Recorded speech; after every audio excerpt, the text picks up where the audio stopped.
Hello guys, तो बहुत दिनों से कुछ तगड़ा ऑफर नहीं आया था। तो इस बार सनी टेलीकॉम फिर एक धमाकेदार ऑफर लेके आया है। तो अभी जैसे कि ठंड को देखते हुए कोई ऑफर नहीं दिखा, तो हम सोचे एक अच्छा ऑफर लाए आप लोगों के लिए। तो एक वीवो का आप जानते होंगे कि X300 प्रो लॉन्च किया है। तो X200 प्रो ये ओनली 1 यूनिट है हमारे पास। इस पे एक हम बहुत ही तगड़ा ऑफर निकाले हुए हैं। तो ऑफर ये है कि जैसे कि इसका प्राइस 95,000 है। इस फोन को कोई भी कस्टमर अगर कैश में परचेज कर रहा है तो उसको संजय टेलीकॉम की तरफ से भी धमाकेदार 15,000 का रेडमी का टीवी मिलेगा। ऐसा ऑफर आज तक हमारे क्षेत्र में कभी भी नहीं मिला था। ये 15,000 का टीवी है जिसका 2 साल वारंटी होता है। ये 15,000 का टीवी आपको इस फोन का परचेज करने पे कैश में मिलेगा फ्री, संजय टेलीकॉम की तरफ से एकदम फ्री फ्री फ्री।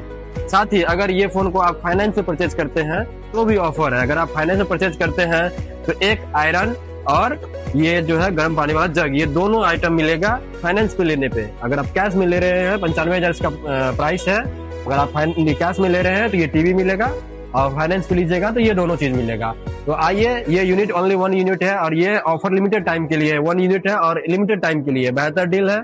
आइए और इस डील का फायदा उठाइए, लेके जाइए। आपका अपना दुकान संजय टेलीकॉम से।